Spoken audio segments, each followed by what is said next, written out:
की कथा का लाभ प्राप्त होता है।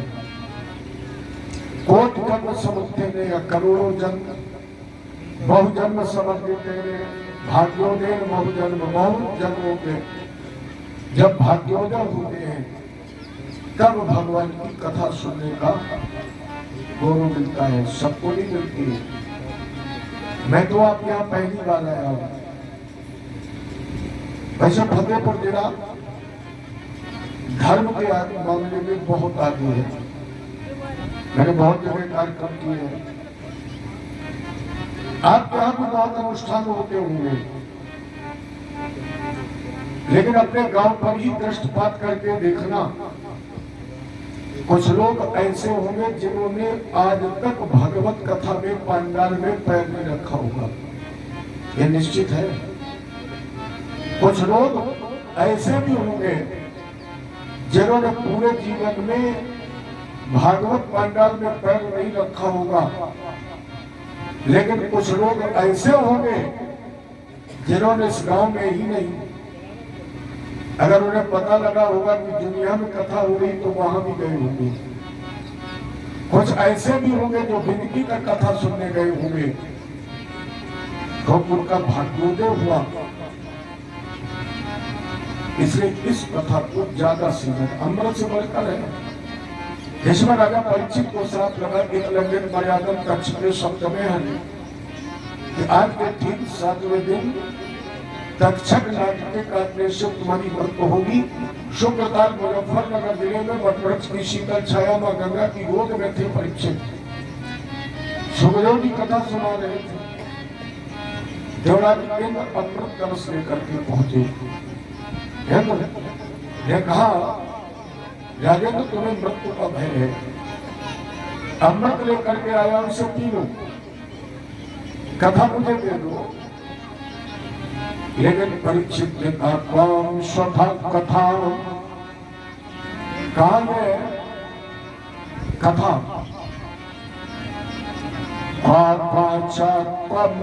महान, कहा तुम्हारा फूटा हुआ कांच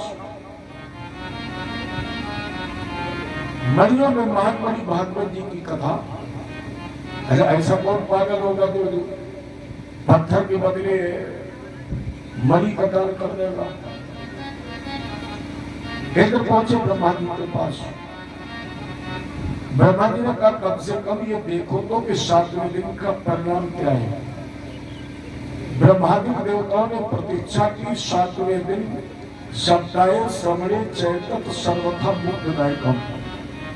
जैसे 7 दिन राजा परीक्षित ने कथा सुनी, सारे बंधनों से मुक्त हो गया, भगवान का विमान आ गया। ब्रह्मा जी ने तुरंत सप्तलोके तुलाम बद्धाम, ब्रह्मा जी ने सप्तलोक में तुला बने करा दी। एक पल्ले पर भागवत जी का ग्रंथ रखा, दूसरे पल्ले पर जितने भी संसाधन थे वो सारे रख दिए। लेकिन जब काका उठाया तो लघुन्यायी भागवत भगवान की वो गुरुता थी, वो गरिमा थी, वो प्रभाव था कि जितने भी संसाधन दूसरे पल्ले पर थे वो सब हल्के हो गए। तो ब्रह्मा जी ने भी वो घोषणा की कि वास्तव में अमृत से बढ़कर श्रीमद् भागवत की कथा है, क्योंकि अमृत से आप अमृत हो सकते हैं, अमृत से आप जन्म मृत्यु के बंधन से छूट सकते हैं, लेकिन कर्म बंधन से मुक्त नहीं हो सकते। अमृत पी लिया, आप दीर्घायु हो गए, जन्म मृत्यु के बंधन से छूट गए, लेकिन आपने जो किया है अवश्य में भोक्तव्यम कर्ता कर्म शुभाशुभम, जो शुभ अशुभ कर्म किया है उसका भोग अवश्य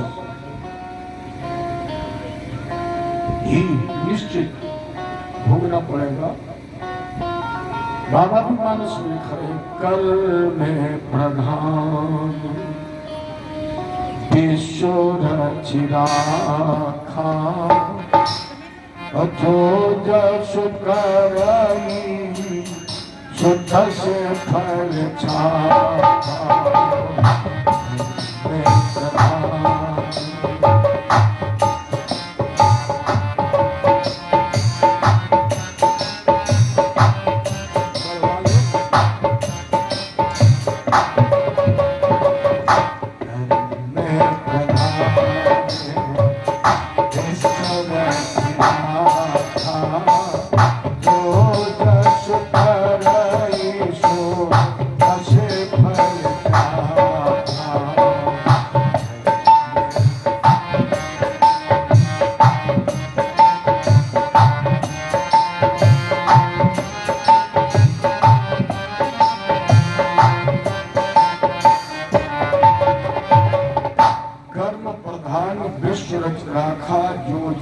रही, जो जैसा करता है वैसा उसे भरना ही पड़ता है। अब चूंकि आधुनिकता का समय है, एक महानुभाव बोले पंडित जी बहुत पुरानी बात है, जब लोग करते थे और भरते थे। अब ये कलयुग है, मतलब कलयुग में अब करता कोई है और भरता कोई है।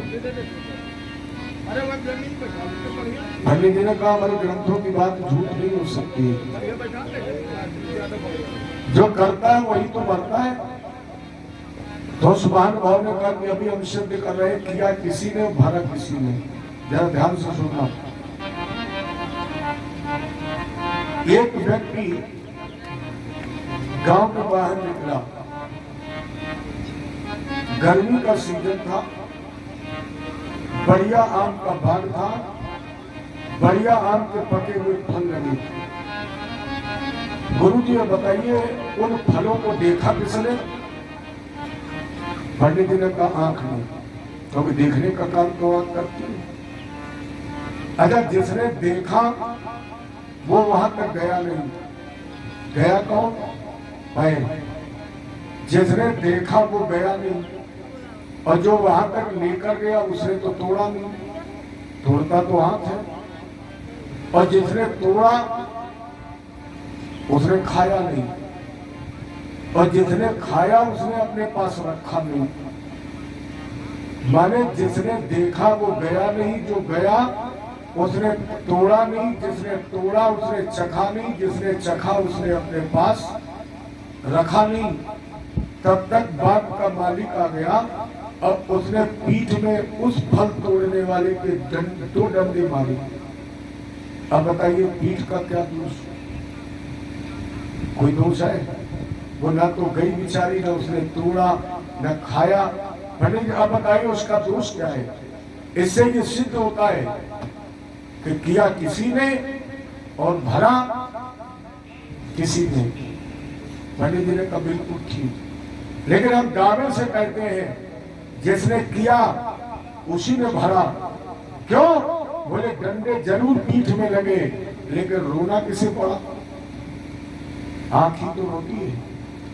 कहने का मतलब माध्यम कोई भी हो सकता है, व्यवस्था कोई भी हो सकती है, लेकिन हमारे बाबा ने लिखा है जो तुमने किया है वो भोगना ही पड़ेगा। एक और शब्द ने लिखा, अगर जलाओगे तुम किसी को तो तुम भी हरदम जला करोगे। भला कभी होता है जगत में जब तुम किसी का भला करोगे। भला तो चाहो, अगर भला चाहते हो, भला तो चाहो, भला करो नित, न इसमें अंतर है बाल भर भी।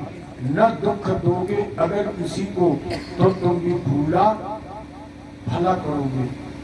जमाना दर्पण है, ये जो संसार है ये एक शीशा है। जरा इसके सामने खड़े होकर के देखिए, आपको अपने जीवन का हर कर्म एक एक करके याद आ जाएगा, क्योंकि शीशा तो अपना ही स्वरूप दिखाता है ना। तो जब जमाने रूपी शीशे के सामने खड़े होगे तो तुम्हारे जीवन की कहानी उस आईने पर अंकित हो जाएगी। जमाना दर्पण है, देख लो कि जैसी सूरत है जिन बशर की दिखाई देता है उसको वैसा जो आईना पर मला करोगे। भला कभी होता है जगत में जब तुम किसी का भला करोगे। अर्थात अरे अनमोल तेरा जीवन यूं ही गंवा रहा है, अनमोल तेरा जीवन यूं ही गंवा रहा है। तेरा जीवन अनमोल तेरा जीवन यूं ही गंवा रहा है, अनमोल तेरा जीवन यूं ही गंवा रहा है। विश्वभूर तेरी मंजिल विश्वभूर जा रहा है,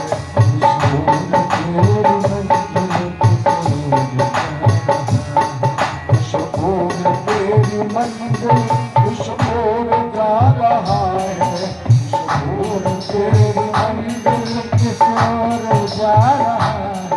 अनमोल तेरा जीवन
तेरा जीवन यूं ही गंवा रहा है। किस ओर तेरी मंजिल, किस ओर जाना है। इसलिए अमृत की चाहत के बजाय भागवत जी की कथा सुनो, क्योंकि ये सारे बंधनों को मुक्त करती है और भगवत कृपा से प्राप्त होती है। चलिए हम तुम्हें इस विषय में एक इतिहास सुना रहे हैं। देवर्षि नारद एक बार दुखी मन से जा रहे थे। शौरभ जी ने कहा, महाराज जी, लोक विग्रह मुक्तस्य नारदस्य स्थिरस्य च। महाराज जी, हम ये जानना चाहते हैं कि नारद जी 2 घड़ी से ज्यादा कहीं रुकते नहीं थे, फिर 7 दिन तक एक स्थान पर कैसे रुके, क्यों रुके। सूत जी ने कहा, एक बार देवर्षि नारद बड़े खिन्न दुखी मन से जा रहे थे। चलते चलते विशालापुर में पहुंचे, जिसे हम आप बद्र का सर भी कहते हैं। कोई उसे बद्री विशाल कहता है, कोई बद्री धाम कहता है। इसी विशालापुर में देवर्षि नारद दुखी जा रहे थे। उधर से ब्रह्मा जी के मानस पुत्र शनकादिक ऋषि शनकम चा शनंदन चा सनातनम मथात्मभू, शनक सनंदन सनातन शरद कुमार जी जा रहे थे। नारद जी को देखा, का बाबा कहाँ जा रहे हो। शब्द होते हुए भी आपका मुख मलिन है, कारण ब्रह्मा जी ने कहा, मैं तीर्थाटन करके आ रहा हूं। शंकादिक ऋषियों ने कहा, तब तो तुम्हें और प्रसन्न होना चाहिए, क्योंकि तीर्थ में तो शांति मिलती है। अरे गए होंगे कई छोटे तीर्थों में। नारद जी ने कहा, साधारण नहीं गया, मैंने भारत के सर्वश्रेष्ठ तीर्थों का दर्शन किया है। अहम तो पृथ्वी यातो ज्ञात्वा सर्वोत्तमामिति, पुष्करम च प्रयागम च काशी गोदावरी तथा हरिक्षेत्रम कुरुक्षेत्रम श्रीरंगम सेतुबंधनम एवमादृश तीर्थेषु ब्रह्मांड इतस्तमा। मैं पुष्कर गया, प्रयाग गया, काशी, हरिद्वार, उज्जैन, रामेश्वरम जी का भी दर्शन किया, लेकिन मैंने इन तीर्थों में देखा सत्यम नास्ति। मैंने इन तीर्थों में देखा कहीं सत्य नहीं है। तपाह शौचम, न कोई तपस्या कर रहा है, न पवित्रता है। सत्यम नास्ति तपाह शौचम दया दानम न विद्धति, न कहीं दान है न ही कहीं दया है। फिर बोले, उधरम भरणो देवा जीवा वार्ता कूट भाषण। इन तीर्थों में भी मानो केवल जानवरों की तरह पेट भरने में लगा है। सत्य तप दया दान कहीं नहीं है, केवल जानवरों की तरह पेट भरने में लगा है। तो जब मैंने इन तीर्थों की विचित्र स्थिति देखी, मुझे बड़ा कष्ट हुआ। मैं भ्रमण करते हुए जब वृंदावन में पहुंचा, तो वृंदावन में मां कृष्णा के किनारे, मैंने यमुना जी के किनारे एक युवा महिला है, जिसकी गोद में 2 छोटे छोटे बच्चे बैठे हैं। कुछ महिलाएं उस महिला की चारों तरफ खड़ी है, पंखा चल रही है, उसकी सेवा कर रही है। मेरी दृष्टि बच्चों पर पड़ी तो अवस्था बच्चों की है, लेकिन व्यवस्था वृद्ध की है। बिल्कुल अचेत है, आंखें बंद किए पड़े हैं, ऐसा लग रहा है कि ये मूर्छित है। मैंने सोचा चलो इस महिला से पूछूं कि तुम कौन हो, लेकिन फिर सोचा कि यहाँ कोई पुरुष है नहीं, सभी महिलाएं ही है। और मैं वहां तक गया, पता नहीं इनके मन में क्या विचार आए, तो जो कदम मेरे आगे बढ़े थे वो रुक गए। मैं पलट कर वापस चलना चाहता था, तब तक उस युवा महिला ने मुझे देख लिया और मुझे संबोधित किया, भो भो साधो क्षणम कृष्ण। भो माने होता है। उस महिला ने कहा, हे संत भगवान रुक जाइए। भो भो साधो क्षणम कृष्ण चिंता मत नाशे दर्शनम तव लोकस्य सर्वदा गहनम परम। आप जैसे संत के दर्शन मात्र से अगमने पाप नष्ट हो जाते हैं। क्योंकि अब मोहि भाव भरोस हनुमंता,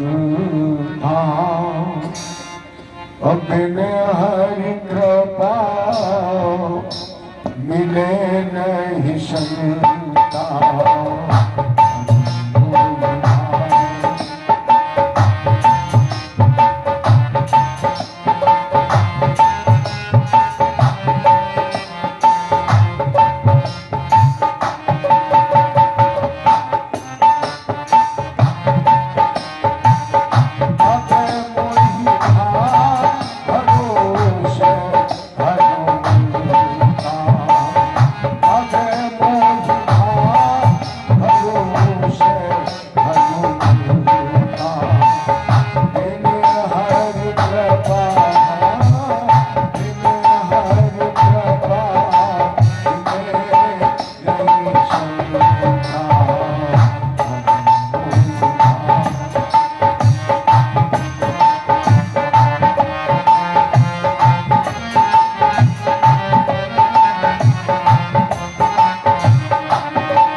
हरि कृपा मिले नहीं शंका, और जब तक संत नहीं मिलेंगे बिन सत्संग विवेक न हुई, राम कृपा बिन सुलभ न सोई। बगैर भगवत कृपा के संत और सत्संग असंभव है। ये बाबा एक संत है जाओ। तो जब उस महिला ने मुझे रोका तो मैंने एक प्रश्न किया, देवी तुम कौन हो? जो तुम्हारी गोद में ये दो बच्चे लेते हुए हैं, ये कौन है?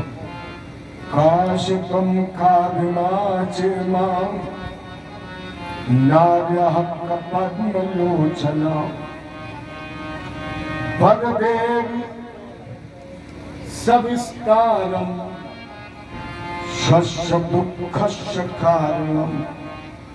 देवी तुम अपना परिचय दो, बताओ ये बच्चे कौन है, तुम्हारे दुख का कारण क्या है? तो उस स्त्री ने परिचय दिया, कहा महाराज जी मेरा नाम भक्ति है। अहम भक्त विख्याता इमो में तलियो मतो ज्ञान वैराग्य नामानो काल योगिन कर्मयोग। मेरा नाम भक्ति है, मेरे ये दोनों पुत्र हैं। नारद जी ने कहा मैं चौंक गया, क्योंकि माता पिता वृद्ध है, बच्चे युवा है। ये तो एक प्राकृतिक स्थिति है। हर व्यक्ति जितना वृद्धावस्था की तरफ जाएगा उतने उसके बच्चे युवावस्था की तरफ जाएंगे। लेकिन बच्चे वृद्धावस्था की तरफ जाए और माता पिता जवानी की तरफ जाए, ये बिल्कुल विपरीत है। तो मुझे बड़ा आश्चर्य हुआ। तब तक उस भक्ति ने कहा महाराज जी के नाम है ज्ञान और वैराग्य। उत्पन्न द्रविड़ साम्राज्य कर्नाटक गता। मेरा जन्म द्रविड़ देश में हुआ, बड़ी भाई कर्नाटक में हुई। क्वचित क्वचित महाराष्ट्र में कई कई लोगों ने भक्ति ज्ञान वैराग्य का सम्मान किया।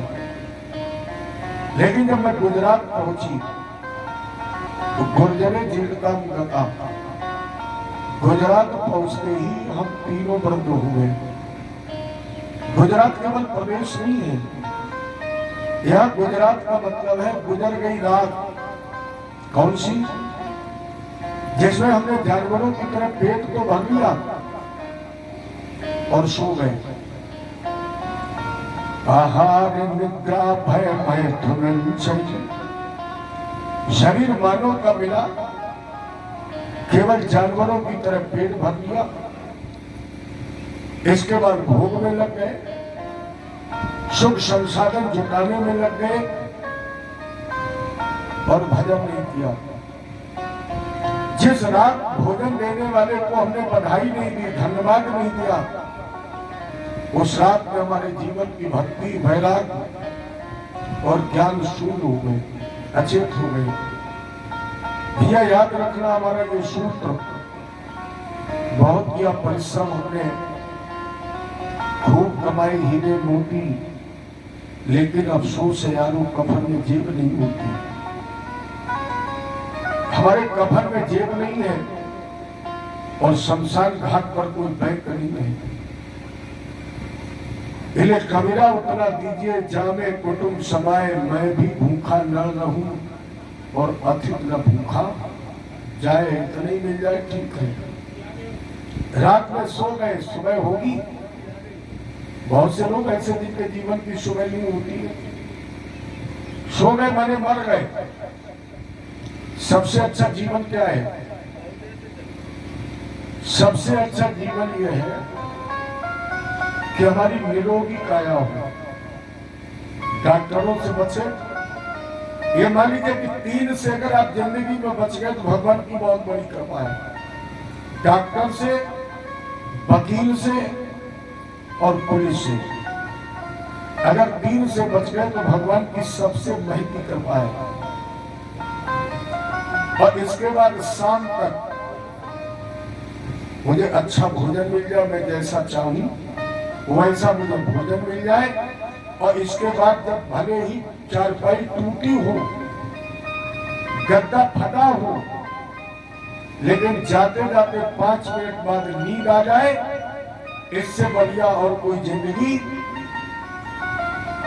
क्योंकि आप घर से डल्लब के गद्दे तो लगवा सकते, ध्यान देना, आप घर से डल्लब के गद्दे तो लगवा सकते हैं, लेकिन मेरे ठाकुर जी की कृपा के बगैर आंखों में नींद नहीं खरीद सकते। आप घरों में गद्दे के गोदाम तो लगवा सकते हैं, लेकिन मेरे ठाकुर जी की मर्जी नहीं है तो पेट में भूख नहीं खरीद सकते हो।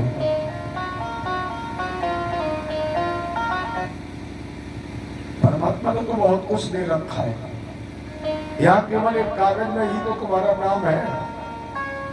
लेख मान ले, केवल खतरा खगौनी बंदोबस्त में ही तो नाम लिखा रखा है, और कहीं पक्की जगह नाम लिखा है। लोहे सोने चांदी तांबे पे लिखा, कागज पे लिखा, पानी बरस जाएगा गल जाएगा, लेकिन भगवान के खाते में जो लिखा पड़ी है। आपके इस खतरा खगौनी में एक भी विश्वासी जमीन ना हो, लेकिन भगवान ने तुम्हारे खाते में 1 चारपाई भर जगह लिख रखी है। इसके बाद तुम कितने भी बड़े काश्तकार हो जाना, कितनी भी जमीन फार्म और मकान के मालिक बन जाना, लेकिन प्यारे मिलेगी उतनी ही जितनी भगवान ने अपने खाते में लिख रखी है। अच्छा, 4 मंजिल का मकान है, 4 मंजिल में लेटोगे, जिस मंदिर में जाओगे, जिस कमरे में जाओगे, जहां बैठोगे वहां 1 चारपाई भर को मिलेगी। इस समय तुम जहां बैठे हो ये तुम्हारे नाम की है, यहाँ के कागज में नहीं है, लेकिन जब तक तुम यहाँ बैठे हो तब तक उतनी जगह तुम्हारी सुरक्षित है। जब तक मैं यहाँ हूं मेरी भी जगह तब तक उतनी सुरक्षित है। और यहाँ नहीं, शमशान घाट तक भगवान ने पहले से तुम्हारे लिए 1 चारपाई भर जगह पट्टा कर रखी है, बाकी सब दूसरे की है। कितने भी मंदिर के बनवा लेना, सब दूसरे की है। तो भगवान एक चारपाई भर दे दे, बहुत जगह है। और सोचिए, भगवान तुम्हें दुनिया की दौलत दे दे, दुनिया की, और केवल तुम्हारा चैन छीन ले, सुख मिलेगा? दुनिया की दौलत दे दे और तुम्हारा संतोष छीन ले, कभी तुम्हें सुख मिलेगा? भगवान से जब भी मांगो तब यही कहो, मैं संतोष दे दो, ठाकुर जी मुझे सुख दे दो, चैन दे दो। और अगर जीवन में चैन दे देगा, नमक रोटी मिलेगी तो भी तुम्हें आनंद मिलेगा, उसी में संतोष है। अगर संतोष ले लिया तो जीवन में कुछ बचेगा नहीं। ये चैन मांगिए। और सोचिए, इस संसार में जब पैदा हुए थे तब शक्तिहीन थे, मेरे शरीर में हिलने डुलने की भी शक्ति नहीं थी, और जब जाओगे तो भी तुम शक्तिहीन होगे। उस समय भी शरीर में हिलने डुलने की ताकत नहीं होगी। जब पैदा हुए निर्धन आए थे, और जब जाओगे तो निर्धन ही जाओगे। जब तुम पैदा हुए तन पर एक धागा नहीं था, और जब यहां से जाओगे तब भी एक तन पर धागा नहीं होगा। भैया जब पैदा हुए तब भी तुम्हें दूसरे ने स्नान कराया, और जब जाओगे तब भी दूसरे ही खुद नहाते हो, दूसरे ही स्नान कराते हो। ऐसा परमात्मा में बहुत बड़ी बड़ी फैक्ट्रियों के मालिक बना दे, बगैर उसकी मर्जी के। आप 10-20 चीनी मिल के मालिक बन जाए, परमात्मा की इच्छा नहीं हो गई सुगल, अब दुनिया को खिलाओ और तुम देखो, तुम देखते रहोगे। ये मर्जी अगर उस ठाकुर की है, संतोष चैन ले लिया है, तो फिर आनंद ही आनंद है। क्योंकि जिसको जीवन में मिला सत्संग है, जिसको जीवन में मिला सत्संग है, उसे हर घड़ी आनंद ही आनंद है। जिसको जीवन में मिला सत्संग है, उसे हर घड़ी आनंद ही आनंद है। जिसको जीवन में मिला सत्संग है,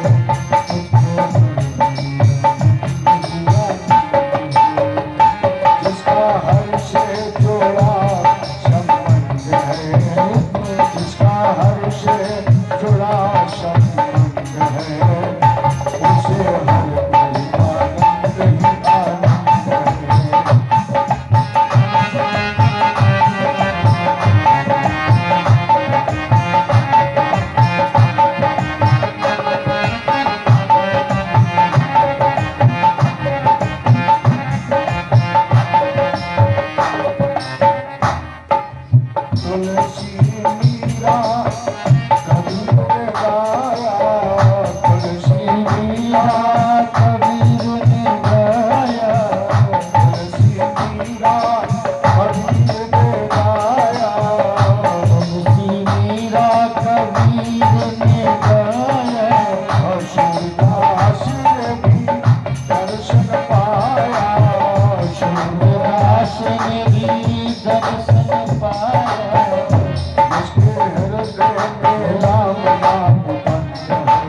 जीवन में मिला सत्संग है, उसे हर घड़ी आनंद ही आनंद है। तो यहाँ गुजरात का मतलब गुजर गई रात। जिस गुजर गई रात में भक्ति ज्ञान और वैराग अचेतन है।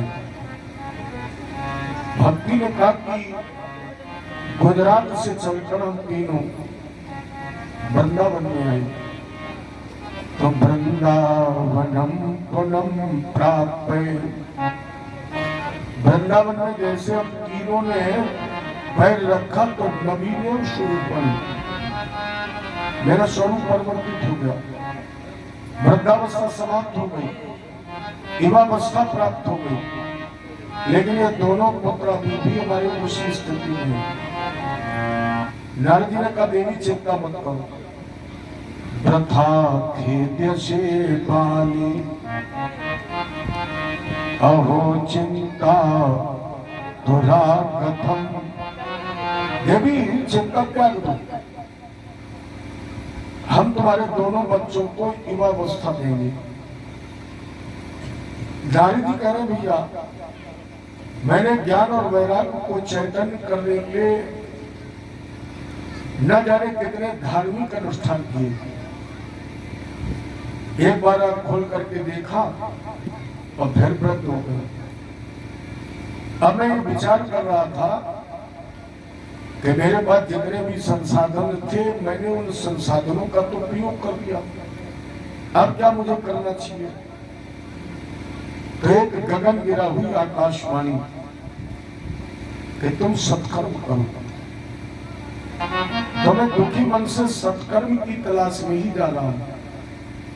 कैसा कौन सा सत्कर्म करूं जैसे भक्ति ज्ञान और वैराग्य को दिव्य स्वरूप मिल सके।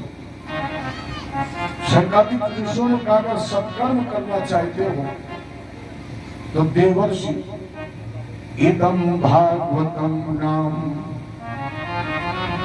भागवत नाम के ग्रंथ की प्रतिष्ठा करो, अर्थात भागवत भगवान की कथा का आयोजन करो। इदम भागवतम नाम पुराणम ब्रह्म संहितम, भक्ति ज्ञान विरागाणाम स्थापनाय प्रकाशितम। भक्ति ज्ञान वैराग्य को चैतन्य करने के लिए, जगाने के लिए या श्रीमद् भागवत का अनुभव उद्गम करने के लिए इदम भागवतम नाम। वेद व्यास जी ने इस भागवत ग्रंथ की रचना की है। भागवत जी की कथा सुना। नारद जी ने कहा महाराज जी हम श्रोता बनेंगे, शनकादिक ऋषि वक्ता बने, नारद जी श्रोता बने। गंगा द्वार समीपे तू तट मानंद नाम का हरिद्वार में गंगा जी के किनारे आनंद नाम का तट है। इसी तट पर यह आयोजन हुआ। भागवत कलयुग में प्रत्यक्ष फलदायी है। इसका पहला कारण इसमें भगवान के नाम की महत्ता है और कलयुग में भगवान के नाम का ही प्रभाव है। महात्माओं जो फल सतयुग में मिलता है तपस्या से, त्रेता में जो फल व्यक्ति को मिलता है यज्ञ से, द्वापर में जो फल मिलता है व्यक्ति को दान से, वो कलयुग में फल मिलता है केवल भगवान का नाम गाने से। मानस में ही प्रमाण है। नाम लेत भव सिंधु सुखाई और करो विचार सुजन मन माई। सागर सुमिरन जे नर करही ते गोपद इगो भवन करही। जो भगवान के नाम का स्मरण या कलियुग केवल हरि गुण गाहा और गावत नर मुनि पावन था यह कलियुग केवल नाम आधारा, सुमिर सुमिर नर उतरही पारा। भगवान के नाम का प्रभाव तो अनंत है, आज तक कोई जान ही नहीं पाया। जैसे एक महानुभाव ऐसे थे जिनको भगवान के नाम से दुश्मनी थी, सब कुछ कर सकते थे, केवल भगवान का नाम नहीं लेते, कोई काम वाम भी नहीं करते थे, घर वाले परेशान थे, धक्का मार करके निकाल के भाग गया। अब एक गांव के बाहर पड़े थे, एक महात्मा जी उधर से निकले, भैया क्या बात, क्यों दुखी हो? अरे बोले गुरु जी भाइयों ने घर से निकाल दिया है। क्यों? बोले खाते बहुत है, काम धंधा कुछ कर नहीं पाते। बोले तो भजन करोगे? महाराज जी भजन की तो चर्चा भी मत कर देना, भूखे मर जाएंगे लेकिन नाम नहीं लेंगे। महात्मा जी ने कहा बड़ा विचित्र व्यक्ति है। अच्छा और काम कर सकते हो? भक्त ने कहा हम आपके आश्रम में झाड़ू लगा सकते हैं, बर्तन धो सकते हैं, गोबर डाल सकते हैं, सब कुछ करेंगे, लेकिन गुरुजी हम उसका नाम नहीं लेंगे। भूल करके भी महात्मा जी ने कहा चलो नाम नहीं लोगे मत लेना। महाराज जी ने भी सोचा कम से कम केवल रोटी पानी में ही बढ़िया भक्त मिल गया, सेवा करेगा। तो खूब गोबर डालता था, गौ में धोता था, सेवा करता, भोजन बर्तन सब, लेकिन भगवान के नाम से दुश्मनी थी। एक दिन गुरु चेला फंस गए जंगल में, भयंकर तूफान। महात्मा जी ने कहा अब बोले गुरु जी मर जाएंगे लेकिन नाम नहीं लेंगे। महात्मा जी ने कहा 15 साल से तू मेरे पास है और ये कह रहा नाम नहीं लेंगे। नाम, अरे किसका नाम नहीं लोगे? बोले राम का नाम नहीं लेंगे। जीवन में पहली बार इसने कहा कि हम राम का नाम नहीं लेंगे। गुरु जी ने कहा बस अब लेना भी मत, अब मत लेना, एक बार ले लिया थी। जब इसके अंत समय आया और ये संसार छूटा, धर्मराज के सामने पहुंचा, चित्रगुप्त ने खाता पलट दिया, जीवन भर हरिद्रोह किया है। आखिरी वाले पन्ने में लिखा था, आखिरी वाली लाइन में, कि हम सब कुछ करेंगे लेकिन राम का नाम नहीं लेंगे। धर्मराज ने कहा जीवन में इसने धोखे से ही सही एक बार तो कहा कि राम नहीं कहेंगे तो राम तो निकल ही गया है। अच्छा आग को जानकर छुओ तो भी जलोगे और नहीं जानकर छुओ, धोखे में छुओ तो भी जलोगे। तो किसी तरह इसने राम का नाम लिया है। तो अब यह पता लगाया जाए कि एक बार राम का नाम इसने धोखे से लिया तो उसकी कीमत क्या है। कम से कम उसे कीमत तो देनी पड़ेगी। धर्मराज ने सारे रजिस्टर पलट दिए, लेकिन उसमें कहीं लिखा ही नहीं था कि राम के नाम की ताकत कितनी है, वजन कितना, कीमत कितनी है। अब कौन बताएगा? बोले ब्रह्मा जी के पास चलो। ब्रह्मा जी सृष्टि के रचयिता है, ब्रह्मा जी ने संविधान बनाया, ब्रह्मा जी ने वेदों की रचना की है, उनके पास चलो। अब ब्रह्मा जी के पास पहुंचे तो चारों वेद पलट दिए, उसमें कहीं नहीं लिखा था, केवल ये लिखा था भुजाएं है, न सीना है, न गर्दन है, न पेशानी। 96,000 ऋचाओं में गाया था, लेकिन जब पार नहीं पाया तो केवल नेत नेत नेत कहकर बुलाया। बोले इसमें तो वजन लिखा ही नहीं, इसमें कीमत नहीं लिखी। कैसे लोग पता लगे? बोले शंकर जी के पास चलो, तो अभी 24 घंटे शंकर जी नाम जपते हैं, वो बताएंगे कीमत क्या है। अब शंकर जी के पास पहुंचो, शंकर जी ने कहा हमने आज तक कभी वजन किया ही नहीं, हम तो केवल नाम गाते हैं, हमने उसकी कभी कीमत भी नहीं लगाई, मुझे पता नहीं है। बोले अब उसके पास चलो जिसका ये नाम है। भगवान के पास पहुंचे, कैसे आया? तो स्वागत किया। आने का कारण सारे देवता ब्रह्मा शंकर इंद्र बोले महाराज जी इधर जीवन में धोखे से एक बार नाम लिया है, आपका नाम लिया है, हम लोगों ने सारे रजिस्टर पलट दिए, लेकिन ना तो उसका वजन पता लगा, ना उसकी कीमत पता लगी। अब आपका नाम है तो आप ही बताइए कि आपके नाम की कीमत क्या है।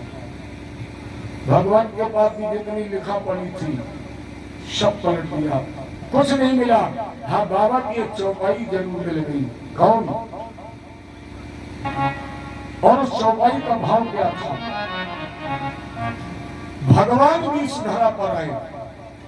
कहाँ लगी नामों पढ़ाई और राम न सकाई नाम गुण गाई।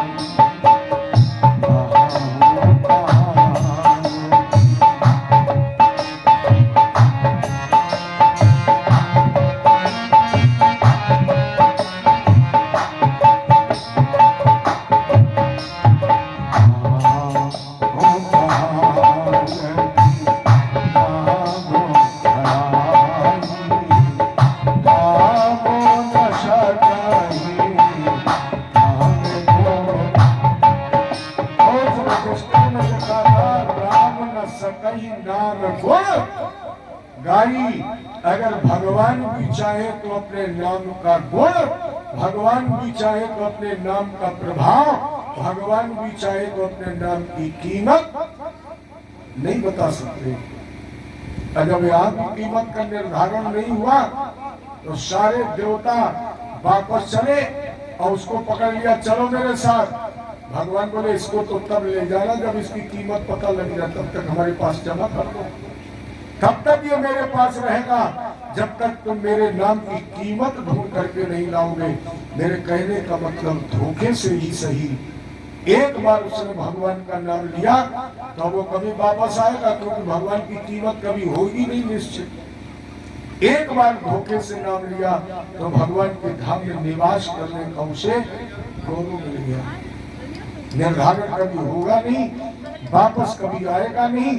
इसलिए बाबा ने लिखा, नाम ले भव सिंधु सुखाई करम विचार सृजन मन माही जाकर नाम मरत मुख आवा अधमो मुकुट हो सुत गावा।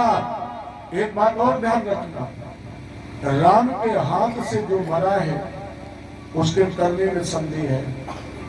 जो राम के हाथ से मरा वो भले ही न करा हो, लेकिन राम का नाम लेकर के जो मरा है वो निश्चित करा है, कोई संदेह नहीं। भगवान के हाथ से रावण 1200 मरा नहीं करा, भगवान के हाथ से हिरण्यकश्यप मरा ये भी नहीं करा, भगवान के हाथ से बाली मरा ये भी नहीं करा, लेकिन नाम लेकर कौन मरा? गीधे अजामिल गज गण खाऊ और मुकुट भय हरि नाम प्रभाव। गीध जो मृत जानवरों का मांस खाता है। अजामिल की कथा आपको आगे चल करके श्रवण करने को मिलेगी। एक बार नारायण कह दिया, भगवान का धाम मिल गया। श्रीमद् भागवत इसलिए श्रेष्ठ है, इसमें भगवान की कथा नहीं है, इसमें भक्तों की कथा है। भक्तों ने तो भगवान का नाम गाया तो भगवान को इस धरा धाम पर आना पड़ा। हालांकि एक बार अकबर बादशाह ने बीरबल से पूछा, बीरबल तुम्हारा भगवान इतना करीब है, उसके पास फौज नहीं है? भक्त ने पूछा क्यों?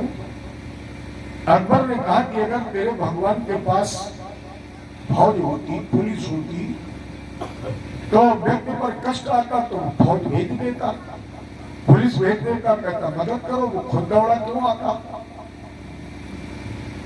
बीरबल ने कहा, राजा साहब उसके पास सब कुछ है, लेकिन वो कभी फौज को नहीं भेजता है, वो आपकी मदद के लिए सिपाही नहीं भेजता, वो खुद दौड़ता है। अकबर ने कहा ये तुम्हारा बहाना है। बीरबल ने कहा ठीक है।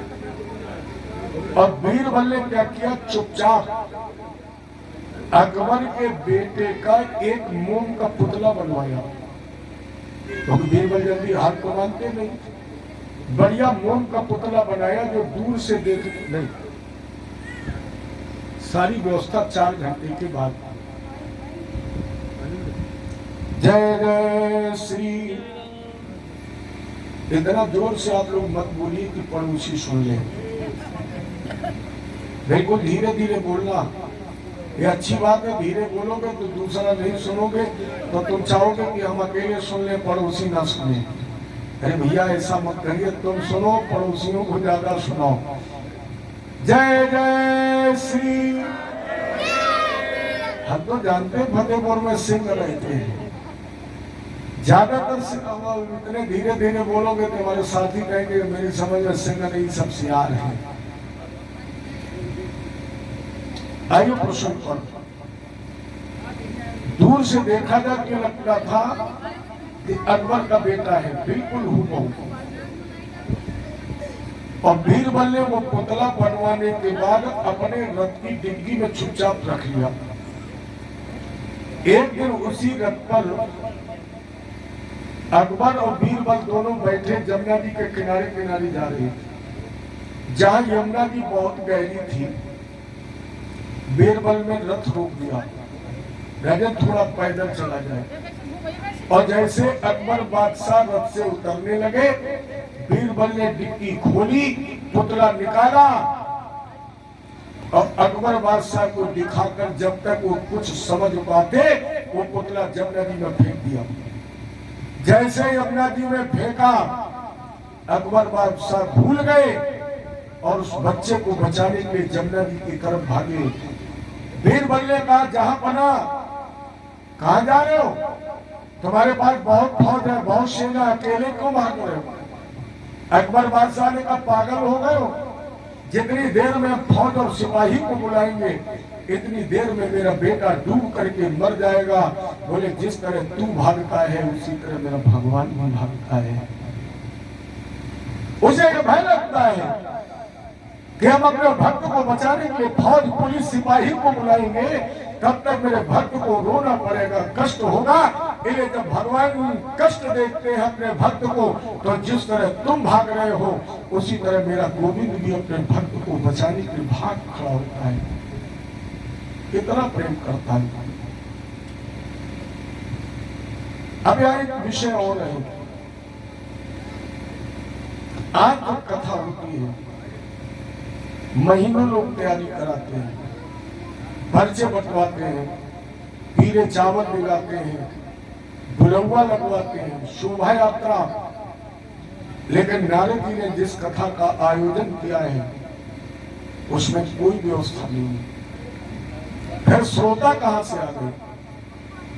आज भी हर गांव में, हर क्षेत्र में कुछ श्रोता ऐसे होते हैं जो ये सोचा करते कि कहीं कथा हो जाए तो हम पहुंच जाएं। वो पर्चा निमंत्रण की प्रतीक्षा नहीं करते कि लोग हमें बुलाएं कब जाएं। कहीं नहीं तो बोले खंडई रामायण में चलो, वहां नहीं पहुंचे बोले चलो मंदिर में 2 मिनट कीर्तन नहीं हो जाए। उसी प्रकार जैसे यहाँ पर इस दिव्यतम आयोजन का घोष हुआ तो श्रोता कैसे आ गए? और वो श्रोता साधारण नहीं थे। भृगुरु वसिष्ठस् च्यवनस्य गौतमो अमेवातिथिर् देवल देवनाथं रामस्तथा गाथ सुतस्य शाकलो मृकंड पुत्रातिज पिपलाला। श्रोता कैसे बोले? भृगु वशिष्ठ च्यवन गौतम मेवातिथि देवल देवराज इंद्र प्रमथ नारद, ये श्रोता है। दूसरा दिन जिनके कथा का आयोजन किया गया है, जिनका इस कथा से मुख्य रूप से कल्याण होना है, वो श्रोता कहाँ है? अभी इशारा किया मैंने, कहाँ है? वृंदावन में। भक्ति और ज्ञान वैराग जिनके लिए इस कथा का आयोजन किया गया है वो वृंदावन में यमुना जी के किनारे है। और कथा कहाँ हो रही है? हरिद्वार में गंगा जी के किनारे। फिर कैसे कथा सुनी? बोले करते कर्म करो विधि नाना मन राखहु जहाँ कृपा निधाना। सारे मन कृष्ण परार्जुनयो। ये शरीर 3 प्रकार का, स्थूल, कारण और सूक्ष्म। स्थूल शरीर कहीं भी रहे, लेकिन सूक्ष्म शरीर मन भगवान के चरणों में ही रहे। क्योंकि कान वही जो सुने हरि को गुण। कान कौन है? वो भगवान की कथा सुने। कान वही जो सुने हरि को गुण, और कान वही भव पार उतारे। नयन वही जो हरि को लखे, अरुपैन वही हरि नाम उचारी। नाम वही जग छाए रहे, और सतनाम वही तन में प्रभु गारी।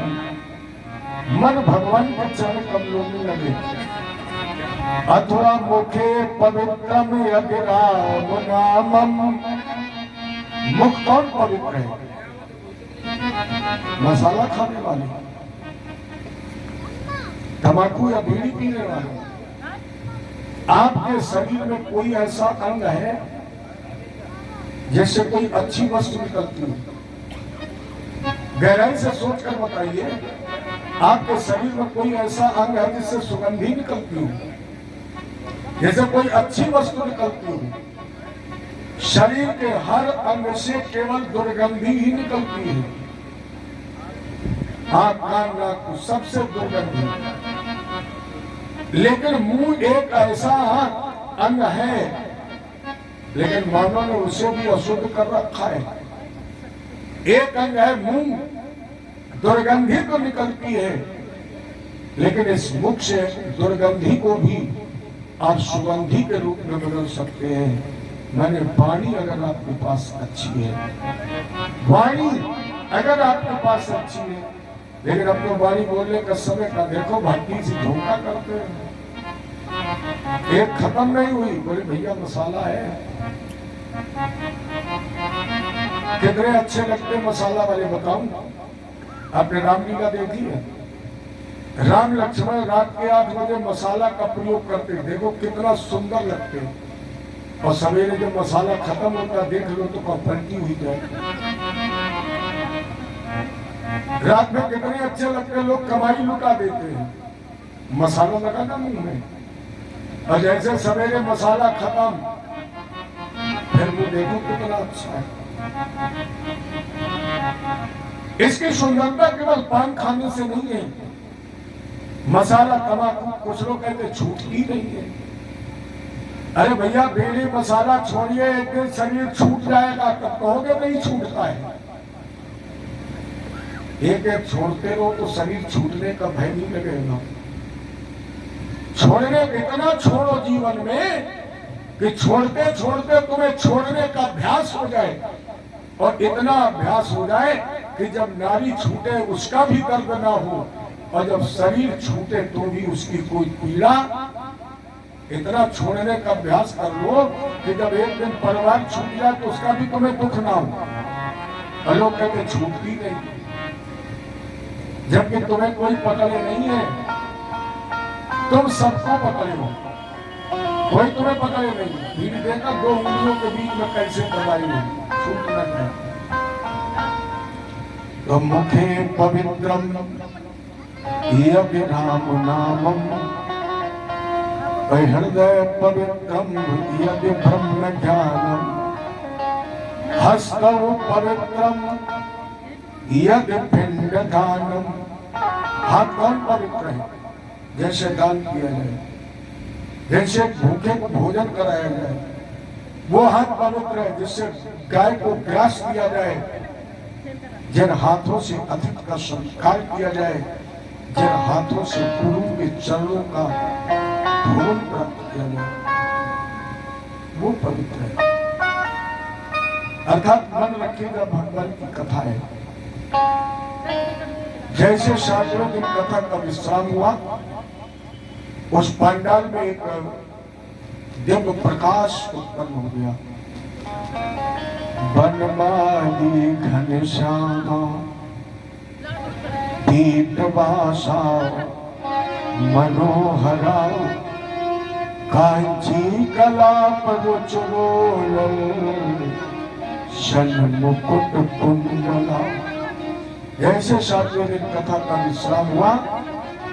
भगवान चतुर्भुजी रूप में जिनके गले में पड़ी है बनमाला, जिनके होठ पके हुए कुंदरू की तरह लाल है, जिनके कानों में मकरंद कुंडल बिजली की तरह चल रहे, भक्ति ज्ञान वैराग्य के वृद्धावस्था दूर हो गई और युवा बन करके भगवान के श्री चरणों में आकर नृत्य करने लगे और नाचते हुए प्रार्थना की, ठाकुर जी जीवन का मैंने सौंप दिया, सब भार तुम्हारे हाथों में, जीवन का मैंने सौंप दिया, सब भार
तुम्हारे सौंप दिया, सब भार तुम्हारे हाथों में। भगवान ने वरदान दिया, भक्ति ज्ञान वैराग्य श्रीमद् भागवत के एक एक श्लोक में तुम्हारा निवास हो। अब यहाँ पर एक चर्चा हुई कि इस कथा को सुनने का अधिकारी कौन है। सूत जी ने कहा सौनक महात्मा, यह ग्रंथ किसी विशेष व्यक्ति की, विशेष धर्म की या विशेष संप्रदाय की चर्चा नहीं करती है। भागवत मानव धर्म का विकास करती है। भागवत मानव को मानवता सिखाती है, अर्थात मानव के रूप में जन्म लेना अलग बात है और मानव के रूप में जन्म लेने के बाद मानव बनकर जीना अलग बात है। नहीं तो लोग ये क्यों कहते कि तुम आदमी हो, आदमी की तरह रहो, या लोग कहते तुम बहू हो, बहू की तरह रहो, बेटी हो, बेटी की तरह रहो। ये मानवता का विकास करती है, मानव धर्म सिखाती है। ऐसे स्त्री पुरुष, युवा वृद्ध बच्चा, ब्राह्मण क्षत्रिय वैश्य और शूद्र, कोई कुछ नहीं। और इतना नहीं, अगर इसे प्रेत भी सुनता है तो उसका उद्धार हो जाता है। चले इस विषय में भी अपने एक इतिहास सुनाए। अग्रते कीर्तस्यामि इतिहासं पुरातनम् यस्य श्रवण मात्रेण पापहानि प्रजायते। इस विषय में हम तुम्हें एक इतिहास सुना रहे हैं। यस्य श्रवण मात्रेण, जिसके सुनने मात्र से पापहानि प्रजायते, पापियों के पाप का विनाश हो जाता है। भद्रा तटे पूर्व भूत पत्तन मुत्तमम यत्र वर्ण स्वधर्मेण सत सत्कर्म तत्परा आत्मदेव पुरे तस्मिन् सर्ववेद विशारदा। भद्रा नदी के किनारे एक नगर था जिसका नाम था उत्तम नगर। यहाँ पर आत्मदेव नाम का ब्राह्मण था जिसकी पत्नी का नाम था धूमनी। पत्नी के विचार आपस में मिलते नहीं थे। परिणाम ये हुआ कि ना विवाह पुत्रो ना विवाह पुत्री ततश्चिंता तुरो भर्षम। ये निसंतान रही और निसंतानता से दुखी होकर के आत्मदेव ने एकदा सा दुजो दुखाद ग्रह तत्तम बनम घटा। दुखी होकर के इन्होंने अपने घर का त्याग कर दिया। घर का त्याग करके जा रहे थे। मध्याह्ने त्रस्तो जातस तलागम सब पेयवान। मध्याह्न माने दोपहर हुआ, क्षुधा से ग्रसित थे, प्यास लगी, तालाब के किनारे पहुंचे, जल पीने का उपक्रम कर रहे थे, माने जल पी रहे थे। मन में पुत्र मोह था इसलिए रो भी रहे थे। उसी समय वहां एक सन्यासी आ गया। मुहूर्ता तत्र सन्यासी कश्चिदागता। सन्यासी आ गया, आत्मदेव ने प्रणाम किया। महात्मा जी ने कहा, अरे ब्राह्मण महाराज क्यों रो रहे हो, खाते चिंता बनी ऐसी, कौन सी तुम्हें चिंता है? आत्मदेव ने कहा, महाराज जी मैं निसंतान हूँ, मुझे इस बात का दर्द नहीं है।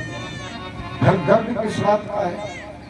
बोले पालेते या मया धेनु, अगर मैं गाय पालता हूँ तो बानी हो जाती है, अगर मैं वृक्ष लगाता हूँ तो फलना फूलना बंद कर देता है। और मैंने पढ़ा है धिग्जीतम प्रजाहीनम धिग्ग्रहा च प्रजाभिनम धिग्गणम चारपतस्य धिकुलम संतत बिना।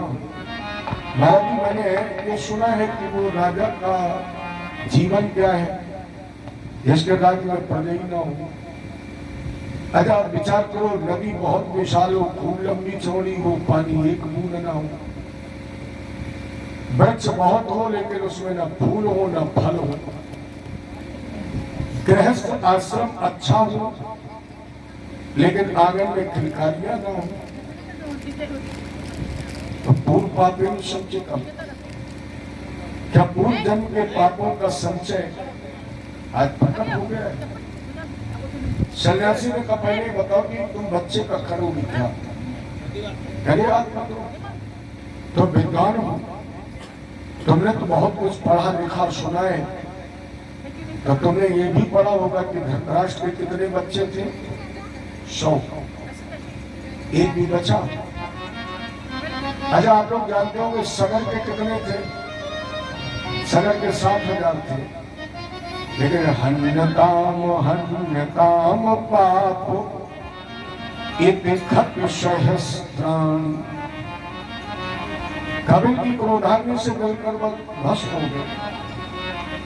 श्रीमद् भागवत में आगे चल करके वृत्तासुर का प्रसंग है। जो वृत्तासुर पूर्व जन्म में चित्रकेतु नाम का गंधर्व था। एक पुत्र मिला, माता ने जहर पिला दिया। क्या करोगे? अच्छा, पुत्र वो तो विचित्र होता है। आपने देखा होगा, बच्चा पिता की पीठ पर बैठता है, घोड़ा बनाता है और दोनों हाथ से बाप के कान पकड़ के उमेरता और कहता अब घोड़ा बन के चलो। कितना प्रसन्न होते हैं। अब गौर करने का विषय है, तुम कब रोते हो और कब हंसते हो, इससे बच्चे का कोई मतलब नहीं।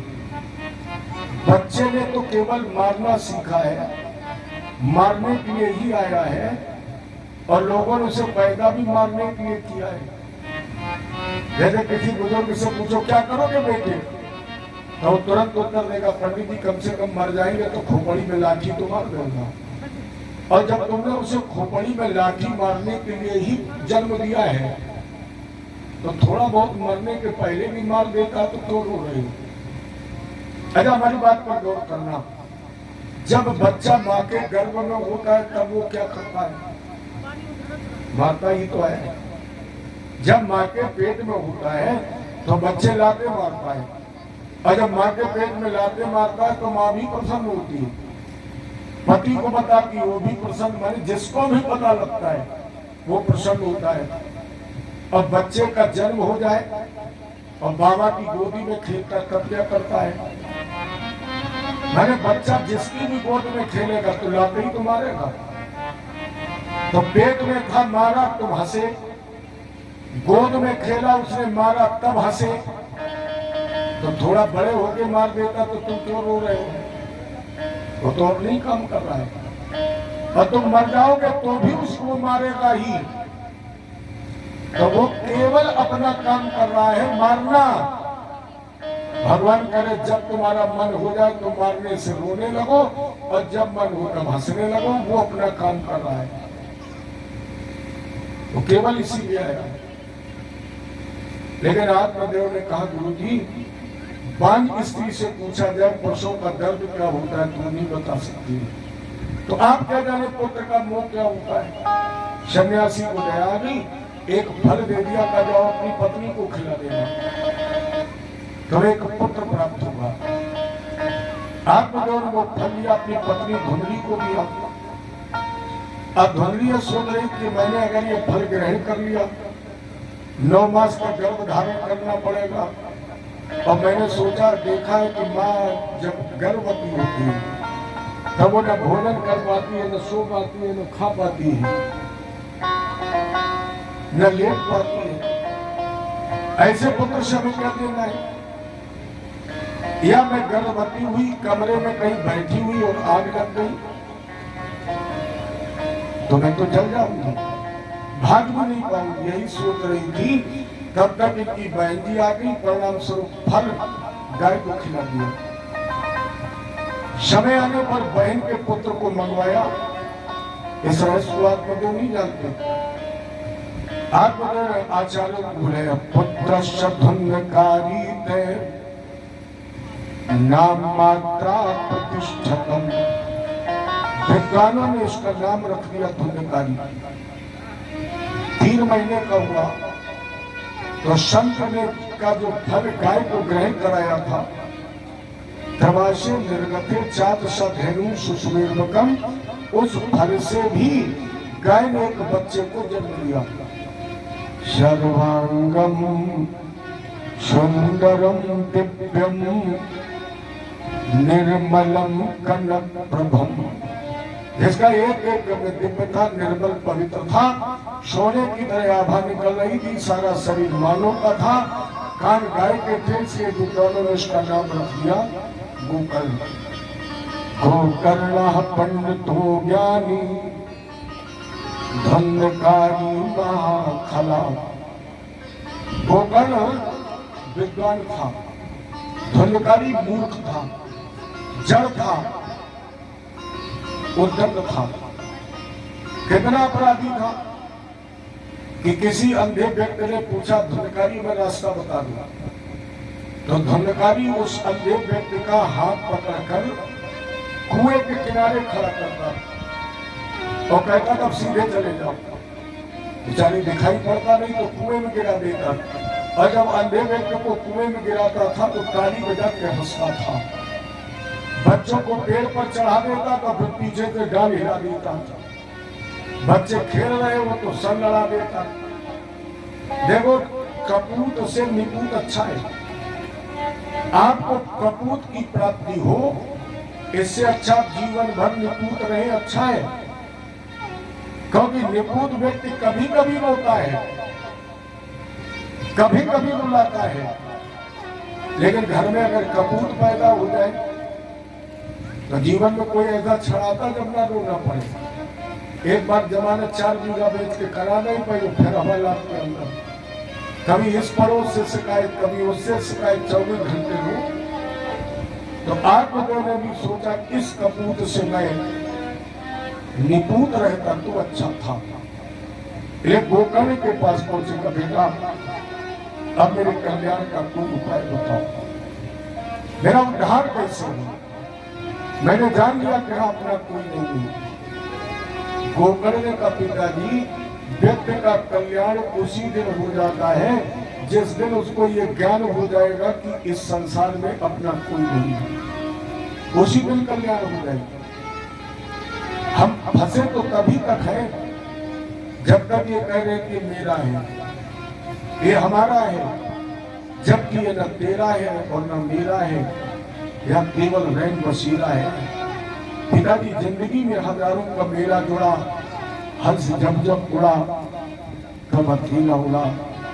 रेमन मुसाफिर निकलना पड़ेगा, काया कुटी खाली करना पड़ेगा।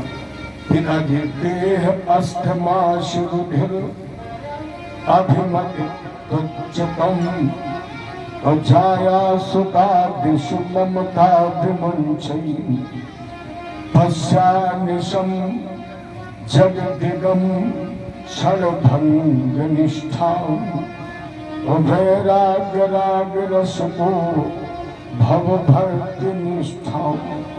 पिताजी देह अस्थमा शुरुधिर, ये जो शरीर है, ये जो देह है, ये हड्डियों का एक पिंजरा है। इसमें क्या भरा है? रक्त, मांस, मज्जा, मल और मूत्र ही तो भरा है। इसलिए इस शरीर से मोह करने के बजाय भगवान के श्री चरणों में श्री लगाइए, निर्मल बना दीजिए, और नहीं तो जिंदगी में हजार कमेला जुड़ा, जिंदगी में हजार कमेला जुड़ा। हंस जब जब उड़ा तब अकेला उड़ा।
Thank you.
हंस जब जब पूरा अकेला उड़ा कब अकेला उड़ा।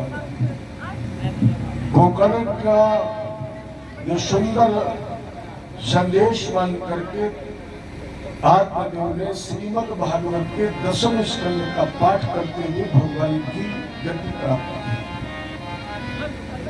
और जब पिताजी का परम धाम हो गया तो धंधकारी के शरीर में 4 बीमारियां पैदा हो गई। द्योतम पानम स्त्रिया सोना यज्ञ धर्म चतुर्विधा।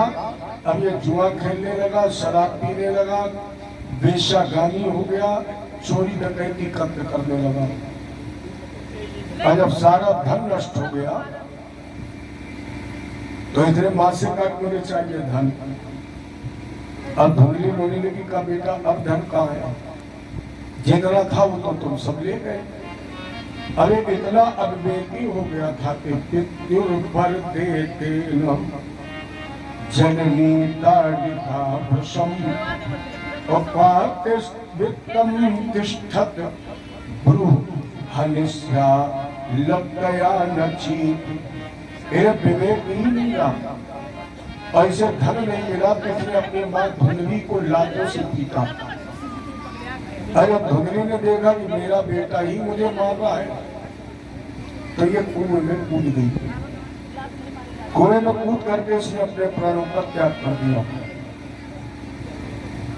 अब वेश्याओं को प्रसन्न करने के लिए धुंधकारी ने राजा के यहाँ चोरी की, ले जाकर के धन वेश्याओं को दे दिया। वेश्याओं ने धुंधकारी को भोजन कराया और शयन कक्ष में लिटा दिया। जब ये सो गया तो वेश्याओं ने जलती हुई लकड़ियां उठाई और धुंधकारी को तब तक पीटा जब तक धुंधकारी 3 दिन मत तो नहीं हो गई। देखो अब जो हमने वो भजन आपको पहले सुनाया था, अगर जलाओगे तुम किसी को तो तुम भी हरदम जला करोगे, न दुख दोगे अगर किसी को तो तुम भी थोड़ा भला करोगे। अर्थात अगर तुमने किसी को दुख दिया है तो निश्चित तुम्हें दुख मिलेगा। अगर तुमने किसी का कत्ल किया है तो निश्चित आज नहीं तुम्हारा कल कत्ल होगा। आप इतिहास पर दृष्टि डालें, बहुत ऐसे प्रमाण आपको मिलेंगे। इस कलयुग में भी प्रमाण मिलेंगे। 10-20-25 साल का इतिहास ही देख लो। अब नाम नहीं लूंगा, आपको याद होगा एक महिला संसद में पहुंची थी, न जाने कितनों का कत्ल किया था, फिर उस पर भी गोली ही। माने अगर तुमने किसी को मारा है तो निश्चित है कि तुम मारे जाओगे, आज नहीं तो कल। अच्छा आप लोग ही तो कहते हो भगवान के घर में देर है लेकिन अंधेर। मिसिल जब तक दबी है सुप्रीम कोर्ट में, न्यायालय के सामने नहीं आ रही, मजिस्ट्रेट के सामने, तब तक कर लो जो मर्जी आए। और जिस दिन फाइल तुम्हारी मेज पर पहुंच जाएगी उस दिन पेशकार को 20 रुपए देकर तारीख नहीं बढ़वा पाओगे। फिर तो वो फाइल कभी हटेगी जब दूध का दूध और पानी का पानी, जब पूरा जजमेंट हो जाएगा। तो धुंधकारी ने न जाने कितनों का कत्ल किया था, इसलिए इसका भी कत्ल हो गया। गोकर ने अपने भाई, अपनी माँ और अपने पिता के लिए गया जी पहुंचे। गया जी में श्राद्ध किया, तर्पण पिंडदान पूजन किया और लौट करके तर्पण करके आए। अपने महल में सो रहे थे। निशीथे दर्शयामास महागौतम करम बपू। अचानक रात्र में गोकर्ण की आंख खुल गई और जैसे वो जाग करके बैठे तो इन्हें ऐसा लगा जैसे आप कोई है। और आप खोल करके देखा तो कभी आग लग गई, कभी पानी बरस गया, कभी बकरे करूं, कभी भैंसे करूं। गोकर्ण ने प्रश्न किया तुम कौन हो? जमा प्रेत के साथियों राक्षसों शीत संसना। भैया तुम प्रेतों के साथ हो, राक्षस हो, गंध कौन हो? क्यों मुझे डराना चाहते हो? तो आवाज आई अहम भ्राता त्वदीयोस्मि धुंधकारी नाम का, मैं तुम्हारा भाई हूँ, मेरा नाम धुंधकारी है। गोकर्ण ने कहा कि मैंने तो तुम्हारे लिए गया में पिंडदान किया है। धुंधकारी ने कहा अभी तो एक ही बार किया है। गया श्राद्ध सतय नपि मुक्तिर में न भविष्य। 1-2 बार नहीं गया जी, मैं आप सैकड़ों बार भी मेरे लिए श्राद्ध करें, तर्पण करें, फिर भी मेरा कल्याण नहीं होगा। गोकर्ण ने कहा तो भाई रात भर रुक जाओ, कल हम कोई दूसरा उपाय ढूंढेंगे। रात विश्राम कराया और जैसे दूसरे दिन प्राचीन देश में भगवान भास्कर का प्रकट हुआ। गोकर्ण ने अपने हाथ में जल लिया, इसका मन मंत्र पढ़ करके जल छोड़ा। गोकर्णाओ स्तंभनम चक्री शोर बेगस्य वही कदा। जैसे जब छोड़ा शोर भगवान का रथ हो गया, भगवान सूर प्रकट हो गए। गोकर्ण मेरे मार्ग में तुमने व्यवधान क्यों दिया है? गोकर्ण ने कहा प्रभु मुझे अपने भाई धुंधकारी का जो प्रेत योनि में पड़ा है इसका उद्धार करना है। गया जी में साथ किया फिर भी उद्धार नहीं हुआ। लेकिन गुरुदेव कोई उपाय बताइए। शोर भगवान ने कहा श्रीमद् भागवतान्मुक्तिम्, अगर अपने भाई धुंधकारी का उद्धार चाहते हो तो क्या करो? बोले श्रीमद् भागवतान्मुक्तिम्। श्रीमद् भागवत सप्ताहम वाचनम कुरु, 7 दिन तक इस कथा का आयोजन कराओ, निश्चित उद्धार हो जाएगा। तो इत शूर वचा शर्वई, शूर की यह बात मान करके गोकर्ण ने सुंदर पंडाल व्यासपीठ का निर्माण किया। वक्ता बने तो ब्राह्मण को श्रोता बनाया और ब्राह्मण को श्रोता बनाकर जैसे कथा का आयोजन किया तो धुंधकारी इस पंडाल में प्रेत योनि में इधर उधर भटक रहा था। एक 7 गांठ का बांस जो अंदर से खोखला था, धुंधकारी इसी बांस के अंदर बैठ गया। पहले दिन की कथा हुई, पहली गांठ फट गई। द्वितीय हम कथा सायं द्वितीयम ग्रंथ भेदनम, और तृतीय हम अर्थात एक दिन की कथा से उस बांस की एक गांठ। 7 दिन कथा हुई, एक बांस की 7 गांठें फट गई। धुंधकारी प्रेत योनि से मुक्त हो गया, प्रकट हो गया। भगवान के पार्षद विमान लेकर के आ गए। धुंधकारी को उस विमान पर बैठाला और जब लेकर के चलने लगे, गोकर्ण का विमान देख तुम्हारे क्या परमात्मा के अभी पक्षपात है? कथा तो सबने सुनी। अत्रैव पहवाशन्ति श्रोतारो मम निर्मला। महाराज पंडाल में जितने भी श्रोता बैठे हैं सबने कथा सुनी, सब निर्मल है, सब पवित्र है। और विमान एक आया, परमात्मा भी पक्षपात कर रहे हैं। भगवान के पार्षदों ने कहा नहीं, भगवान ने पक्षपात नहीं किया। फिर बोले पक्षपात को श्रोता करते हैं। ये जितने भी श्रोता बैठे हैं इनको सबको विमान मिलना चाहिए, लेकिन श्रवण सद्वेदे, जितने भी श्रोता बैठे हैं सबने सुनने में भेद किया है। और जब कथा सुनने में भेद किया तो फल में भी भेद हो गया। जैसे इतने लोग बैठे हैं, इतने लोगों में जरूर 2-4 लोग ऐसे होंगे जो साथ में कथा सुनेंगे और सुनकर केवल एक तुलना करेंगे। कथा में क्या हुआ इससे कम मतलब रहेगा, एक तुलना करेंगे कि अभी तक हमारे खुरमाबाद में वो पंडित जी जितने आई वो अच्छे थे कि अब की बार जो दीक्षित जी लाई ये अच्छे हैं। भगवान की कथा, अरे भगवान की कथा तो सब अच्छी है, कोई ऐसी है जो खराब हो? अरे ज्यादा से ज्यादा गाना बजाना अच्छा खराब हो सकता है, लेकिन भगवान की कथा तो वही है। लेकिन तुलना करेंगे लोग, कुछ कहेंगे ये वाले पंडित जी गाते बहुत अच्छा, कोई कहेगा पहले वाले बढ़िया थे। ये तुलनात्मक जो स्थिति है, केवल कोई कथा सुनेगा, कोई केवल भजन करेगा, कोई तुलना करेगा और कोई केवल यही देखेगा कि पंडित जी गलती कहां करते हो। अरे भाई ये तो जीव सबकी एक जैसी है, लपट भी सबकी है, अशुद्ध भी निकल सकता है, तो शुद्ध नहीं पकड़ेंगे, अशुद्ध वाला जरूर पकड़ेंगे। 1-2 लोग 4 लोग ऐसे भी गांव में होते जो कथा कम सुनते हैं।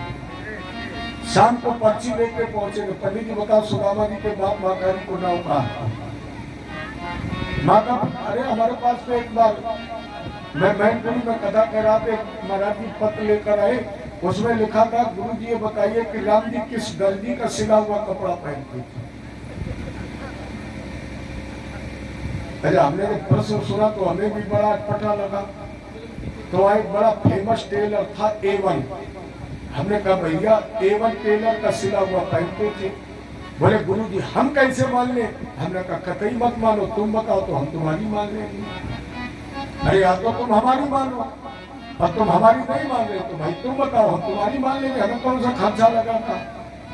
अरे तुम कह दो कि एवन का नहीं पहनते थे, दूसरे का पहनते तो हम दूसरे का मान लेंगे, हमें क्या दिक्कत? तो ये जो स्थिति श्रोताओं की है यही भगवान का फल है। जिस स्थिति जिस भाव से तुम कथा सुनो, भगवान का कोई पक्षपात नहीं है।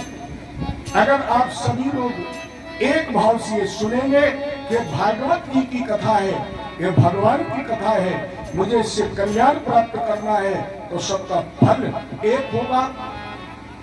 और अगर अलग अलग रहोगे तो भगवान को अपने भक्त का भाव ग्रहण करते हैं।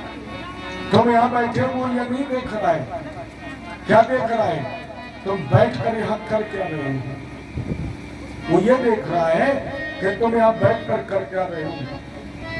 क्योंकि भाव का भूखा हूं मैं और भाव जग में सार है, भाव से भजता मुझे तो भौस बेड़ा। भगवान को भाव देते। आपने नहीं सुना होगा एक गीत कभी कभी रेडियो में आता, अरे तोरा मन दर्पण कहलाई, हाँ थोड़ा मने दर्पण कहलाई।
पर बैठा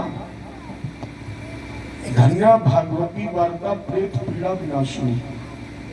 धन्य वो श्रीमद भागवत की अमर कथा जिससे प्रेत की पीड़ा का भी विनाश हो गया। अब हम लोग विचार कर सकते हैं कि धन्यकारी ने एक बार कथा सुनी, विमान मिल गया। हम आप रोज कथा सुनते हैं, एरोप्लेन मिलना तो दूर, एक साइकिल नहीं मिली। विमान का यह मतलब क्या है? विमान का मतलब है जिसने इस कथा को सुनकर अपने जीवन से अभिमान का त्याग कर दिया, यही विमान है। जिसने मैं का त्याग कर दिया कि मैं क्या हूं, जो अभिमान है, जिस दिन हम आप इस अभिमान को त्याग देंगे उसी दिन भगवान के द्वारा दिया हुआ विमान हमें आपको मिल जाएगा। गोकर ने पूरा यहाँ पर श्रीमद भागवत की कथा कराई और जब दूसरी बार कथा हुई तो उस द्वितीय आयोजन में जितने भी श्रोता थे सबके लिए विमान आया। गोकर को लेने के लिए स्वयं गोविंद आए। भक्त और भगवान एक विमान पर बैठे और सीधे गोलोक धाम। वेद व्यास जी ने लिखा, निगम कल्प तरोर गलितम फलम। निगम कहते हैं वेद को, वेद रूपी कल्प वृक्ष के डाल पर बैठकर सुखदेव ने जिस फल को जूठा कर दिया वो उस वृक्ष का सबसे मीठा फल। इदम भागवतम नाम, ये भागवत नाम का ग्रंथ है, इसे सुनो। क्योंकि असारे संसारे विषय विष संगाकुल ध्यान, क्षणार्थ क्षेमार्थ बेबद जोग गाधा तुलसीधाम के मरथ व्यर्थ भो ब्रजत कुपधे कुत्सित कधे परीक्षित तद साक्षी यवन गत मोक्ति युक्ति कथनी। परीक्षित हाथ उठा करके कह रहा है कि मैंने इस कथा को सुना तो जन्म मृत्यु के बंधन से छूट गया। आप लोग भी इस कथा को सुनोगे तो निश्चित जन्म मृत्यु के बंधन से छूट जाओगे। इसलिए सावधान क्या सुन, इस कथा को आप लोग सावधान होकर सुने। ये भागवत जी का अनंत महत्व है। चलिए आज की कथा का यही विश्राम करता हूँ। 2 बार भगवान का नाम, इसके बाद आरती और प्रसाद। अरे हम राम जी के राम जी हमारे हैं, हम राम जी के राम जी हमारे हैं, हम राम जी के राम जी हमारे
राम कथा सुंदर